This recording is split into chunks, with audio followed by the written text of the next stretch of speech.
My heart's in the highlands, my heart is not here. My heart's in the highland, chasing the deer. Chasing the deer and following the road. My heart's in the highlands, wherever I go. Wherever I wander, wherever I go, the hills of the highland forever I love.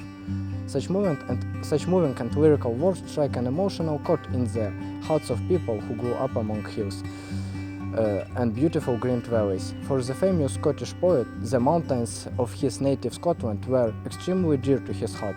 For a Canadian, it may be the Rockies. For people who live in Bukovina, the Carpathian Mountains are a precious heritage. When you travel to Ukraine, Чернівці is a must-see city. Чернівці is the center of the smallest region of Ukraine. The city is sometimes called a little Paris. But one must note that not only the architecture and historic monuments attract Ukrainian and foreign tourists to travel to Чернівці, but also a lot of flowers all along the streets. Beautiful shady parks, unimaginable number of trees and shrubs in every corner of the city. Welcome to this precious spot of Ukraine. You will be met with bread and salt, and with music and songs which may be lyrical and gentle, or sincere and fiery, like the souls of the native inhabitants. Чернівці attracts the attention of the visitors by the beauty of Asian architecture. Our town is old. It's over 600 years old, but it's new too, because there are a lot of new and modern buildings in it. The symbol of our town is lace-like gate of the university. The building of the university, the former residence of Чернівці Metropolitans, dates back to the 19th century, and outstanding architect Joseph Glauca designed it. The short walking tour from the university will lead to the theater square. The transformation of this market square into an impressive and stylish European square happened due to the construction of the new city theater. This means that it belongs to the theater, that the theater is the main building of this place. In 1908, the Jewish house, and in 1912, the trade and crafts chamber were built here. The present House of Officers was built before the Second World War. During the first 100 years of Austrian supremacy in Bukovina, there was not a single theater building in Чернівці. Only in 1877 the city resident was able to construct a temporary theater building in Шкільна Street near the Turkish Bridge. Nowadays, the present Polyclinic No. 1 is situated there.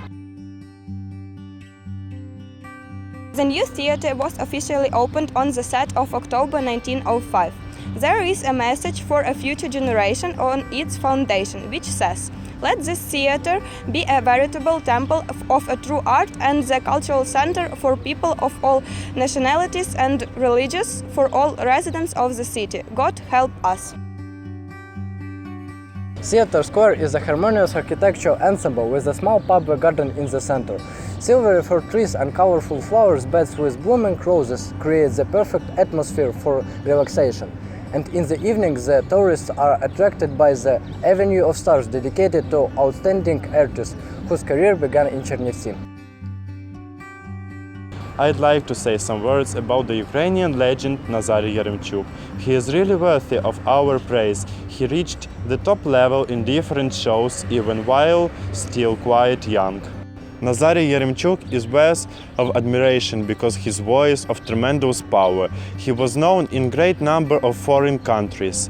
He wrote such exciting words, "My dear, I love you.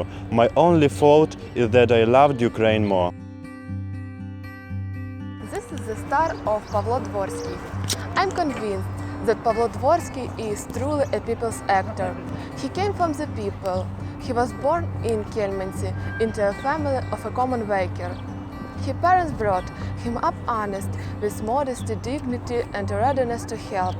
He carries these feelings through all his life and creative work. Pavlo Dvorsky acquainted his countrymen with the wealth of Ukrainian music, having devoted his wonderful songs both to patriotic and lyrical themes. He is worthy of admiration because of his talent, his voice of peculiar quality. Who doesn't know the name of the people's actress of Ukraine and Moldova, being of many different contents, bare of lots of titles, a brilliant singer and the most beautiful woman, Sofia Rotaru. It's no exaggeration to say that she brought Ukraine and Chernivtsi to the attention of Europe. When she won the prize at the international competition in Bulgaria, she distinguished herself as a true representative of the Moldavian and Ukrainian people, dedicated to song. Persistence, integrity, great wish to bring glory to her native land are characteristic of Sofia Rotaru. I wonder if anybody of you remembers the name of our famous countryman Dmytro Gnatyuk, who was born in Mamaevci. It's no exaggeration to say that he is the great Ukrainian singer of our national opera. He is worthy of admiration because of his voice of a tremendous power, great depth and warmth. In conclusion, I'd like to say that Gnatyuk's concerts were very highly valued all over the world. Welcome to Чернівці!